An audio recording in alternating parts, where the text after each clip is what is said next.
Alrighty.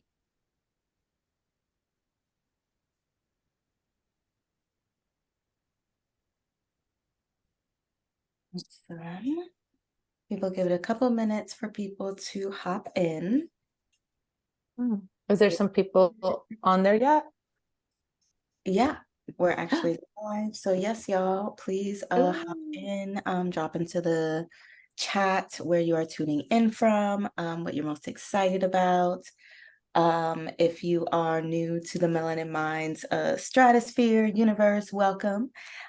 We are a nonprofit as of 2023, but we are in our third year of programming, and we create and curate spaces, holistic spaces for BIPOC mental health. That's Black, Indigenous, people of color mental health.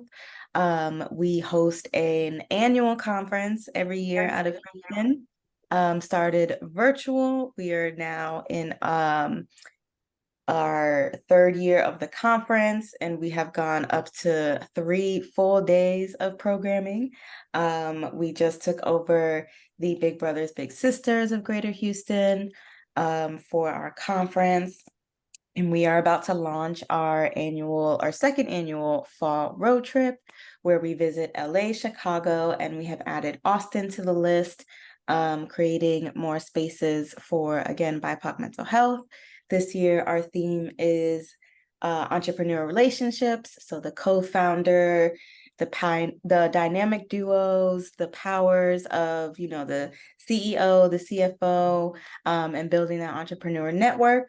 So we actually have 3 events coming up in LA, but we are excited to kick off this kind of week of wellness, featuring one of our West Coast Melanin Minds ambassadors. So yeah, we'll just give it maybe another 30 seconds, but Legina is my amazing co-founder. She is based in Houston, where the bulk of our events are happening. So yeah, if I missed anything, but yeah. I mean, you always have it on point. I love saying that we started virtually and look how far it's gotten us.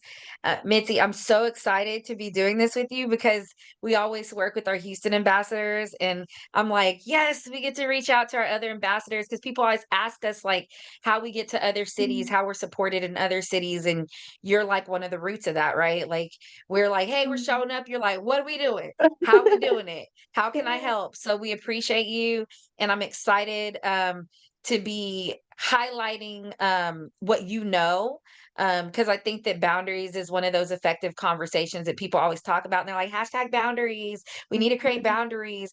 But like the way you're going to bring it and talk about like the actionable stuff about it, and also just, we love creating conversations around all these things. So I'm excited to see your powerful, gorgeous, beautiful, all the things face, and the intelligence that you're about to bring. And anybody that's tuning in later, make sure you tap in. All of our ambassadors are on the website. We also pull out any resources that any of our ambassadors, our experts, our thought leaders say during their conversations and their workshops, and we make sure that they are on our website, melaninminds.org/resources, where you can find resources, whether it's free or podcast or by city. And these are all things that people that we work with have said are BIPOC friendly or BIPOC forward or just good humans. Yeah, so with that, we are excited to hand it over to Mitzy. Again, just a Yay. soft intro. Our Melanin Minds ambassador. She is an associate marriage and family therapist out here in California. So if you are looking for a therapist, make sure you connect with Mitzy. We have all of her information on our website, as she is accepting patients. So yes. Yeah, thank you so much. Thank you for the intro. I'm so excited and happy to be here. I get jelly that there's all these cool events happening in Houston. I'm like, I need to be there. And so I'm really happy that there's stuff going on over here too. And I was telling a friend, like, I'm so excited to finally be able to, for us to do a workshop. We've been talking about it for some time now. And so we're finally here. So I'm really excited.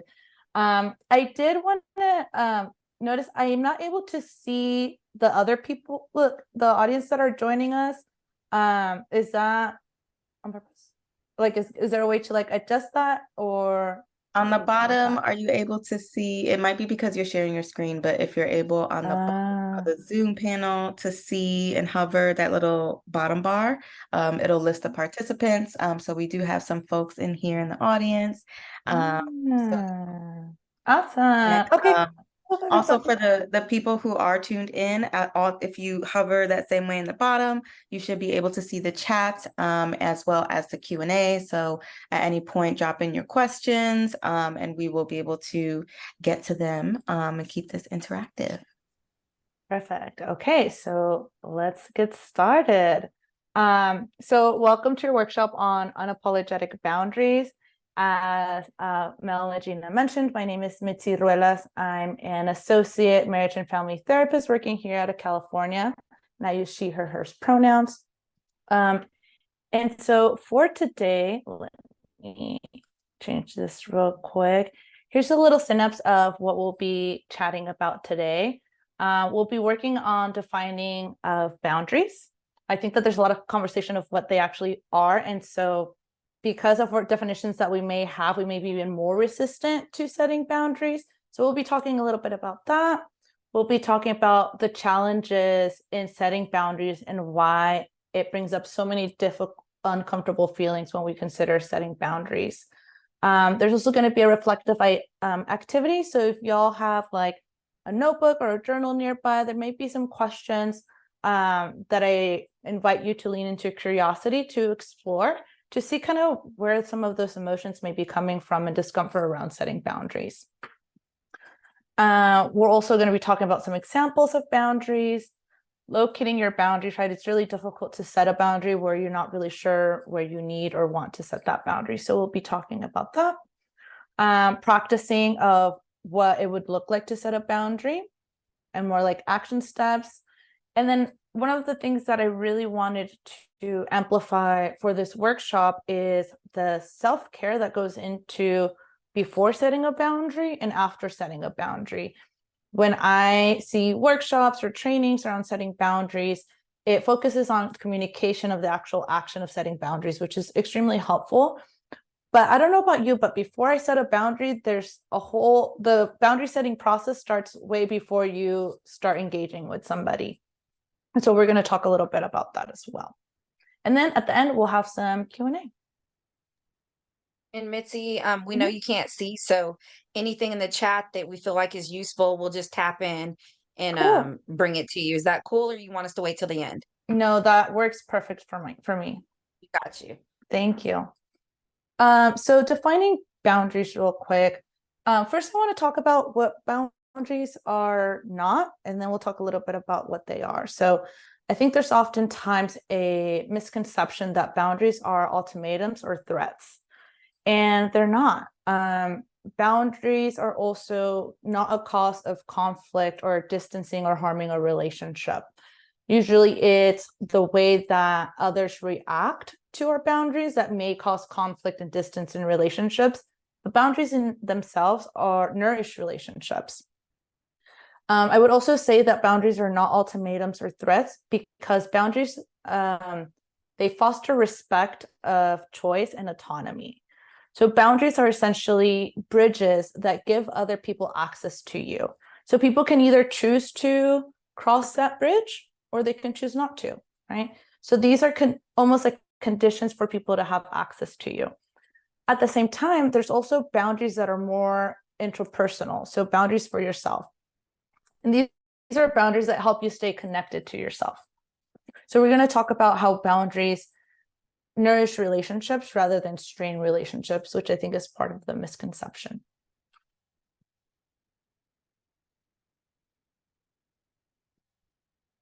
So why is it difficult to set boundaries? So here's a little bit of an invitation to start reflecting and noticing what comes up for you when you think about boundaries. So I'm curious to know whether you want to put it in the chat. Where did you learn that setting boundaries was wrong? Where did those messages come from? And what are your memories about receiving them? Was it in your family system? Was it more socially? And I would invite you to consider your intersecting identities and how that may be related to your relationship with boundaries too. For example, family history, historical trauma, and the impact of different social systems could have a big say of where we learned when it's appropriate for us to set boundaries, who is setting boundaries appropriate for, and who isn't. So for me, for example, I would say that being Mexican American and a daughter of immigrants, my notions and ideas on boundaries were very much woven into cultural values, religious values, and this aspect of being grateful for opportunities. So sometimes we feel like if we set a boundary, it may show that we're ungrateful for something. Depending on your values on religion, it could be very gender, what's the word? Like it could have a big role in gender roles, right? Like if, for example, in Catholicism, which is really grounded in Mexican culture, women are not really advocated to set boundaries because we're tend to the family, right? And take care of others. So putting ourselves last. Similarly for men, their roles are to take care, to provide, and like their feelings don't really matter. So why are you setting boundaries, right? So it's important to look at how external factors, your cultural values, family history, family relationships impact how you feel and relate about boundaries. Yeah. All right, so we have a couple of comments. We Cool. have a comment from Coach Chris who says, most East Coast Southern Black families don't believe in boundaries, especially for children. Another one comes directly from my co-founder, Mel. I've never thought of setting boundaries with myself, and thinking about it now, I probably break those the most, which is a really good point. I think about that too, is a self-guidance. We have another comment. Honestly, I didn't know about boundaries until 2021 when my therapist recommended I read Set Boundaries, Find Peace book. That's deep. Oh, that's a great title. And thank you for some input. I think conversations around children and values is huge because that's really where those messages start from us, right? Whether we're allowed to have ownership of our bodies. Like I remember being really like a little girl, and when you get to a family party, having to hug and kiss every family member, but not really wanting to. And so setting a boundary that, hey, like if I don't feel like doing that, I don't need to. And so it's interesting how in different cultures and depending on your age, you have different rights on your ability to set boundaries or not. And I love this book. I'm definitely going to look that up too. I think that there has been a lot more conversation about boundaries recently, which I love, but it's now like, okay, now I know that they exist, but how do I learn how to do them? So thank you for those questions and comments. Let's see. So here's another couple of reflective questions too. As a therapist, I love exploratory, like open-ended questions, just for us to have more of an internal dialogue with ourselves and our own experience with boundaries. So I invite you to lean into curiosity and consider what comes up for you when you think about setting a boundary. Like think about the last time you thought about setting a boundary. What sensations did you notice in your body? What feelings came up for you? What fears? What thoughts? I also often ask clients, what is your definition of a healthy relationship? Sometimes a healthy relationship is defined by a lack of conflict or a lack of disagreements. So no like tussle or like drama and things like that. But conflict is a very natural and healthy thing to engage in relationships as long as there's repair afterwards. And so if you believe, if your definition of a healthy relationship is to not ever engage in conflict, then it's going to be really difficult to set boundaries because sometimes when somebody sets a boundary for you is difficult to manage. How does it serve you not to establish boundaries? Even when we engage in a behavior that may be labeled as not good for us, there's a function to it. And so that gives us a lot of insight on what can help us get rid of some of that discomfort. So how may a not setting boundaries serve you, maybe by avoiding conflict and discomfort. But then I would also ask myself, what does it rob you of when you don't set a boundary? So maybe you're reflecting and it feels disrespectful to set a boundary, particularly with elders. Maybe there's sense of guilt. Maybe you feel like you need to have gratitude for everything that's given to you. Maybe particularly like when it comes to jobs and setting boundaries around time management and work. And maybe it robs you of authenticity, showing up as your whole self in your relationships. It may rob you of wellness, and it might rob you of being able to be mindful and present in your human experiences. Yeah, I see some comments in the chats. Yeah, girl, you were popping over here. Okay, Oh, I so love it. I wish I could see your faces. yeah, I know, right? So, I personally put that I lose my boundaries a lot. Like the lines get blurry. And then I get super nervous and I feel like the bad guy. Another comment from my co-founder. In the beginning of WTF, I'm assuming that's COVID, I blocked off my lunch hour every day for a year and was very vocal about making sure I ate throughout the day. It felt really great, but it did not last throughout when I returned to the office. Then we have another comment. My ex-partner always spoke about setting boundaries with my mom. I used to think he didn't understand the Latin culture, um, of always being there for your family. It was this year I realized I was too focused on being enough and fitting the role of a good daughter. Still get nervous and setting boundaries, but I'm learning. And then WFH, not WTF. My bad. And the last one, I think boundaries are very difficult to set in established relationships. It is difficult to set back or step back without people feeling pushed away. You're Yeah, bringing some stuff up. all those are facts.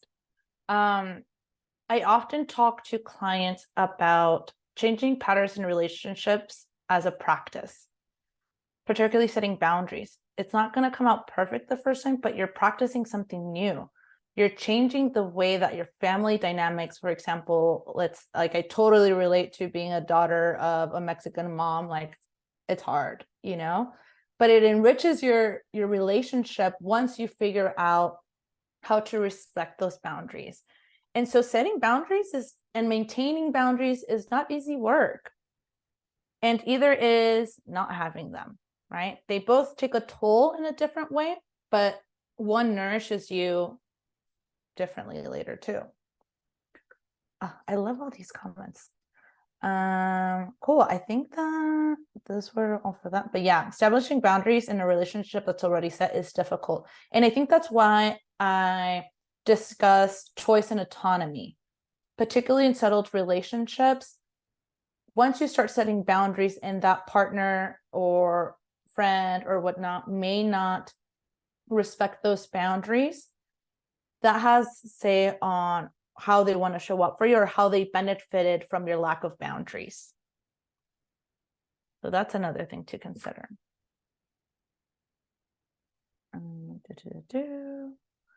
What can boundaries look like? So boundaries can be emotional, physical, related to your time and to your energy. So some of those are like relationship boundaries, but then some of like boundaries to yourself, like Mal said. An example could be not tolerating disrespect or abusive language in a relationship, setting aside time for self-care and personal space, limits in terms of work hours and commitments. This is a big one that brings up a lot of scary feelings. Communicating your needs for privacy and personal space. So these can look very different depending on what your needs are, which is why reflecting on when do you notice the most discomfort for yourself, that may give you a hint of what those needs are. And remember that saying no is a complete sentence too when it comes to personal commitments and needing personal space too. In a lot of ways that you can set these sort of boundaries in relationships is using I statements.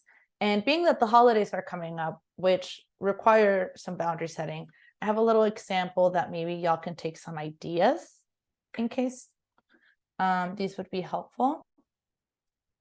Does it see? Can y'all see that okay? Yes, it looks good. Cool. So I like using this because it provides some examples on other sort of I statements that are not your traditional basic ones. So here there's thank you for thinking of me, but I can't in case there's an invitation. There's one related to I can come, but I have to leave by a certain time. So that's setting like your own boundary and then respecting your own boundary of actually leaving at that time too. My weight is not a topic for discussion. So boundaries can sound very different depending on your needs. And I believe y'all are going to have access to this in case you want to use this for inspo as well. Well, I'm wondering, is there any that stand out to you all from the list right here?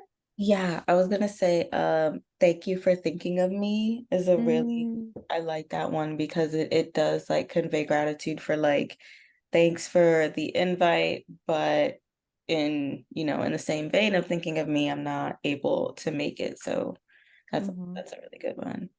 Yeah. And I think that sometimes we believe that a setting boundary has to be like harsh and aggressive and argumentative, but it could be empathetic and honest, right? Because we do understand that the impact that the other person is doing for us may not be their intention. And so we also want to acknowledge that as a way to protect the relationship too.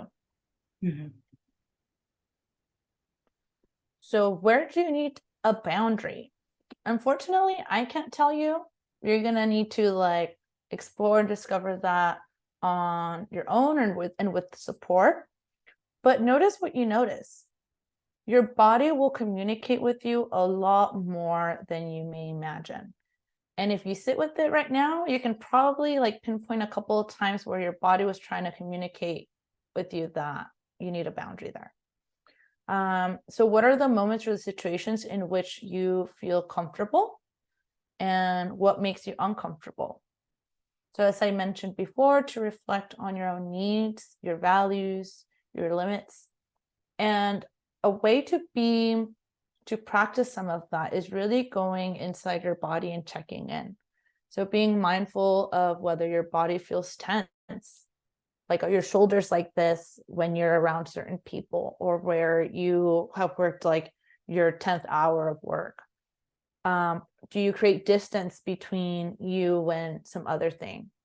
Do you feel shaky? Does your heart rate rise around this certain situation or a conversation? That might give you a hint that that's a place for a boundary.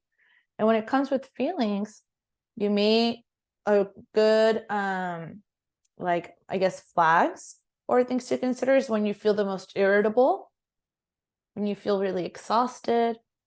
Is there any feelings of resentment that may be coming up for you? Anger. A lot of people don't want to look into anger, but anger is one of my favorite emotions because it tells you a lot of where change needs to happen. And so those are some things to consider. Yeah, Regina. Yeah, those are really great. Like you're making me think around boundaries like in a whole different way. Um, Mel is saying feeling exhausted after interactions and situations is a big sign of needing space to set boundaries. And I just think about, like in honor of us like going on this road trip, for co-founders and dynamic duos and stuff, we often like check in with each other to make sure that we're protecting each other's boundaries, right? Like I know certain things that Mel needs, and I'm like, "Mm-mm, she can't do that." And she'll do the same thing, like, "Oh, she can't operate doing that." Mhm. And at the beginning of our relationship, there was like a pivotal point where we had to understand each other's individual boundaries and decide that part of our uh co-founding or business boundaries are both of our things combined, and kind of just like working together to make those. Like, even um we get praise and pushback, but right after the conference, you send an email that says, "Oh, sorry, we're not here," and that's like a boundary we've created because we're both two full-time people with other jobs. So I thought Yeah. the way you're framing this, I'm like, whoa, this is good. Yeah. And also, like, how does doing that allow you to show up for Melanin Minds? Okay. Like protecting those boundaries. And would you be showing up the same if you were like not respecting your boundary, whether it's each other's boundaries or like your personal boundaries? Yeah, I love Mitzi. That's like such a therapist thing to say, that anger is your favorite emotion, because it Yeah. is so telling. And that for me too was like how my depression was showing up was through Mhm. anger. And that was like a very telling sign of like, okay, I'm, like you said, highly irritable. Like what is this that's setting me off and like triggering this discomfort, and where can I set that boundary to not put myself in those situations as often? Mhm.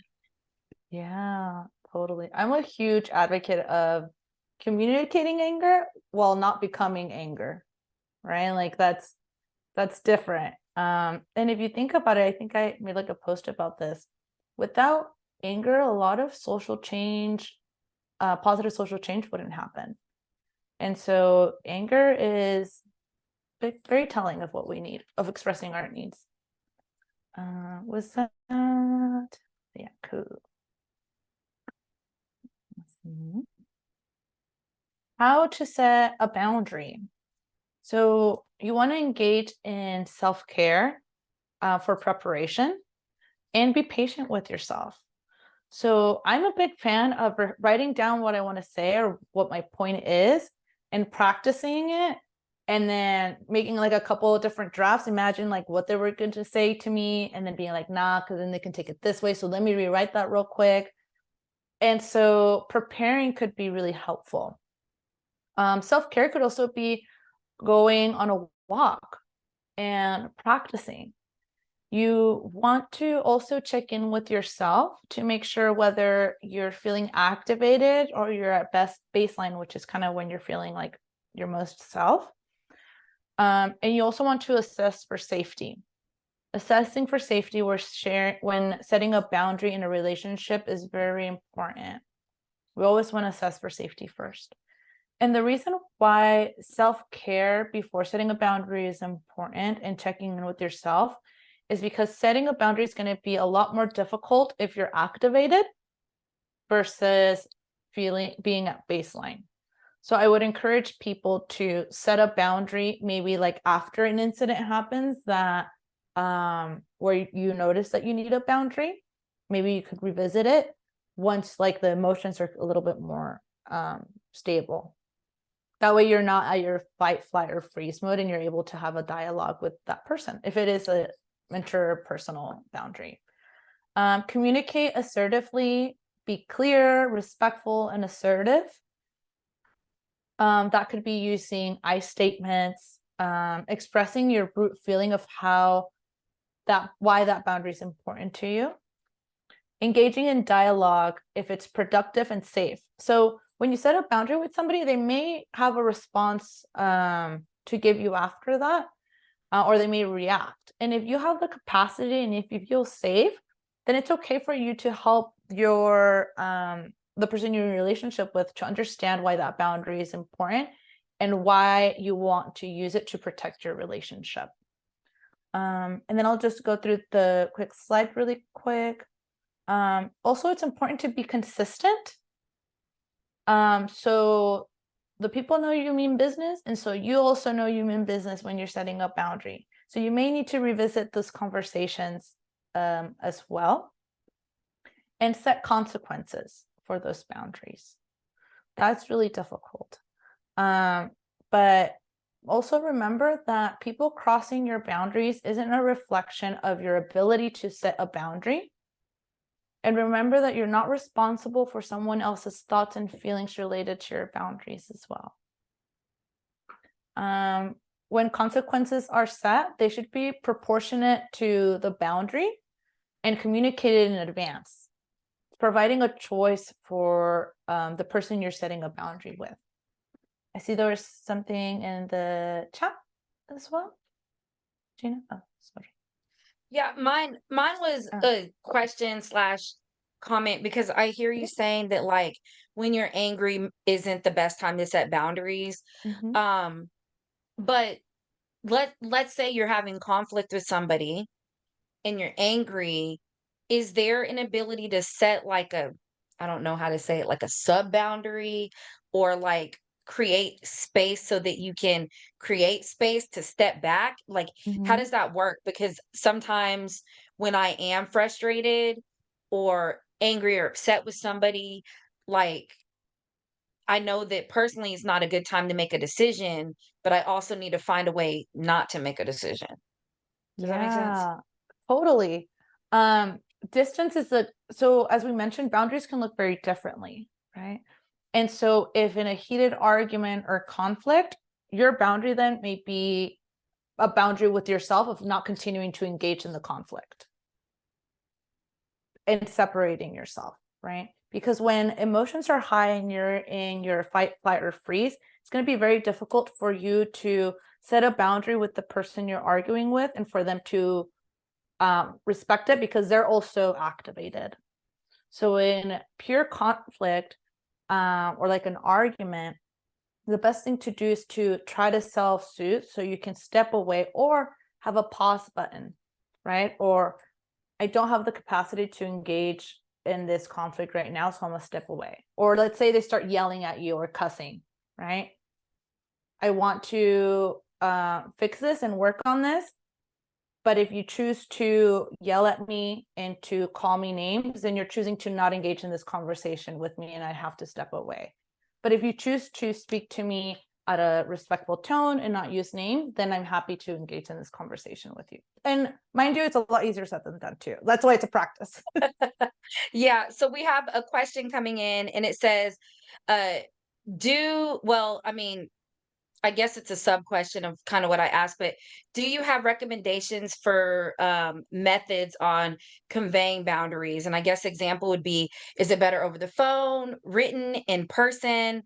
Like, are there recommendations that you think would apply or be a better best practice? Yeah, I think that it varies depending on the relationship and on you, right? As I mentioned, like safety is big. So if it feels unsafe to set that boundary in person, then text or a phone call may be helpful, right? Another one of my tips into setting a boundary in person is also providing disclaimers. Hey, I need to talk to you about something that's uncomfortable for me.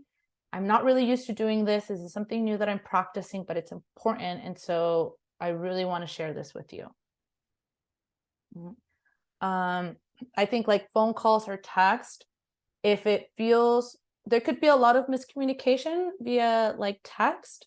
So I would advocate to use that as your last resort, but you know your people best and tend to your feelings of anxiousness around setting boundaries. So that way, you know, is it safe to do it in person, or is it best to do it over the phone or to do it via text?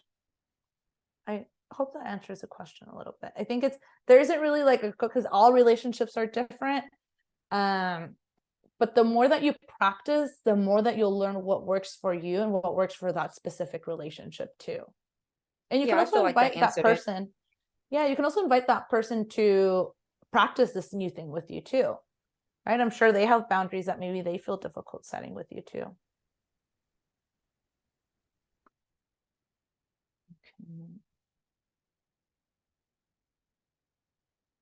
Self-care post boundary setting. So I don't know about y'all, but before I set a boundary, I feel like my adrenaline is rushing. My heart rate, I may get sweaty. My heart rate's going really fast. And so we talk about self-care and soothing before then. right? Whether it's going for a walk, seeking support, having a pet nearby. And then afterwards, there may be an array of like emotions and a flush of that adrenaline. And so first, celebrate yourself because you did something really scary. You did something that a lot of people may not be brave enough to do. You lean into discomfort and you advocate it for yourself. And that's huge. A lot of us, particularly us who are BIPOC, aren't celebrated for advocating for ourselves or aren't in spaces where we do that. And so that's huge. And then fill up your cup, right? Whether it's taking like a shower, listening to some soothing music, candles, really like take care of yourself because you went through a lot, almost like a marathon. So whether it's breathing exercises as well. And so coming back to yourself and grounding yourself and reminding yourself that you're safe is important after setting a boundary too, which is called like reintegrating to yourself. Yeah. All right, we have another comment and question. It Cool. says, you spoke about having physical reactions around people. How do you tell the difference between the need of a boundary as opposed to needing to not interact with the person at all? That might be your boundary. So your boundary might be that I can't be in the same space with that person. It doesn't feel safe. I'm not able to show up of myself, right? And I would also explore what is healing that you may want to do related to that relationship, just for your own sense of regulation if they're so happen to be around and you're not in control of that. But if your boundary is I can't be in the same space with this person, then that's okay. That's your boundary. And so you can test out different things, like, is it distance that I need? And then check in, right? Like after you engage, you're in the same space with them, but there's a lot more distance and you go back home, do a quick body scan. How is your body feeling in that? Did you need more distance? Right? Did you need to not be in the presence of that person? And be curious to why. What comes up for you when you do that, right? And is that are those how do you want to tend to those feelings too? And so your boundary may very much be that I cannot be in relationship with that person, and that's okay. And that's really difficult when it's family or when it's people that are like not family but they are family kind of thing. That could be really difficult to navigate, and that doesn't mean that you're not able to. You just got to practice it and learn it. Let's see.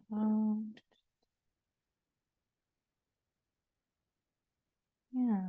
I think also the best way to tell whether you need to just have distance with that person or if you need to not interact is to be curious and really look into the things that come up for you when you think about that person, when you're around that person.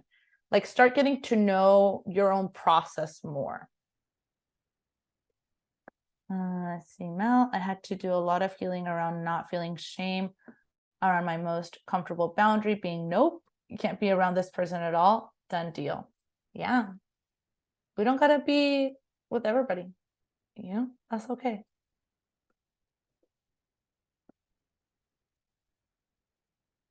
Also, a little reminder that you got this. Setting boundaries is brave and it's a process and it's a practice. So take your time in figuring out what your self-care before setting boundaries is, where you want to set boundaries, and what are some ways that you want to start practicing doing that, and then what's your aftercare. Finding support that advocates for you setting boundaries is helpful too, whether it's friends, whether it's family, and having somebody to process that with, including a therapist too. And that's all I got for you all tonight. Thank you so much for being here and taking time of your Monday evening. Mondays are rough, so we really appreciate you being here, and I hope you appreciate yourself for making the time for this, and I hope you get something out of it. Feel free to contact me at my emails right there. my Instagram. I also currently accepting clients, so reach out if you want to book a free 15-minute consultation to see if you'd like to work together. And yeah, this was fun. Nancy, you are bomb. Yay. Thank you. This was super insightful. We have one more comment. It says, wait, sorry, there's a thank yous coming through. I had to do a lot of healing around not feeling shame around my most comfortable boundary being nope, can't be around this person at all. Done Mhm. deal. So like just getting comfortable around that. I've personally I've had to get comfortable around the boundary of access, Mm, because just because I'm a servant to people and I believe in helping and doing and everything else doesn't mean everybody gets the same levels of access to me. yeah. and and I've also had to get comfortable embracing that, like, me setting boundaries makes me feel a little bit like mean or bad, and be like, fuck it, that's what it is. Mhm. That way I don't get anxiety. But again, um, tell everybody verbally also where they can find you, just in case for Yeah. our visually impaired people. Yeah. Give your email address, and y'all got to follow her on Instagram too. So give your IG. Yeah, thank you. I do want to make a note that like energy budgeting is a real thing. So I feel you on like how you distribute your energy to people may look different.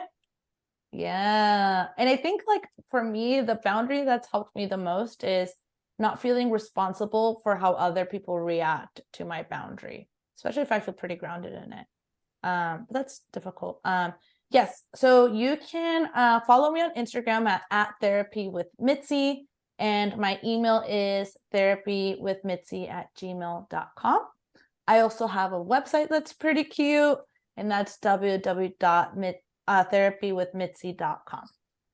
Love that so much. If you want the next workshop or resource to be around energy budgeting, put that in the chat because I Ooh. love that Mhm. phrase. And yes, Mitzi is accepting clients throughout California. Can you let us know, do you accept insurances, Loveland vouchers? Like, how can people get on your roster of clients? Yeah. So currently, at the practice that I work at, we're not in network with insurance, so it is private pay. But we do have sliding scales, and we're also in collaboration with a couple of nonprofits where we're able to provide a couple of free I think like 5 to 10 free sessions for people who identify as BIPOC, particularly Black women and teenagers, and low sliding skills as well. So I'll send those to you all, to Melissa and Legina. That way y'all can put them on the things that you share as well. Yes. I put yes in the comment for energy budgeting, because I think that goes along with my phrase of energy suckers. Like, don't be around Mhm. energy suckers. So I love that. Mitzi, this has been bomb. All these attendees that are watching now and the ones that are going to watch in the future, again, this is what our ambassadors look like right here. People that are, yes, right there, people that are Black, Indigenous, and people of color, Latina power. That we have not had a challenge finding mental health thought leaders and experts from the holistic to the degree that look like us. So keep that in mind. Your mental health is a journey. We want to help normalize and celebrate that in everybody. So make sure that, if you're not comfortable, reach out to us. We will do our best to get you to people that can get you to a place where you can start your journey in a comfortable way. Remember, it is not a race, because I think that that is a little politicized right now, is that like Mhm. everybody must be with a therapist versus like trying to find your journey and what it looks like for you. So that's super exciting. Mel just dropped melaninminds.org/mental health resources. That is where you can find resources. We also dropped melaninminds.org/MH experts/ Mitzy in there. So everything's dropped in there. We have a road trip again that is starting. Literally, Mitzy kicked it off. And I'm packing my stuff and hitting the road to LA, where we're going to do our first leg for September. October, we're going to be in Chicago with our partner, which is Pigment International. And we are going to feature some of our Chicago artists from last year in our entrepreneur conversation, and we'll give more information about that. And then our newest stop, as Mel said at the beginning of this, is in November. It is going to be in Austin. We are going to be working with one of our longest program partners and also one of our new sister organizations. And you'll see more about that if you go to melaninminds.org/2023 road trip. Mel, did I miss anything? No, ma'am, you got it all. Pew, pew, That's pew, great. pew. Yes, thank you so much, Mitzy. This was amazing. Make sure y'all follow us on all the things, underscore Melanin Minds on Instagram. We're also on Facebook. And yeah, stay tuned for more virtual offerings. And if you know of any melanin healers or mental health experts who are looking to become ambassadors, definitely send them our way. Thanks so much, y'all. Enjoy the rest of your evening. Have a fabulous week. Be empowered. Set your boundaries. Thank you. Bye, everybody.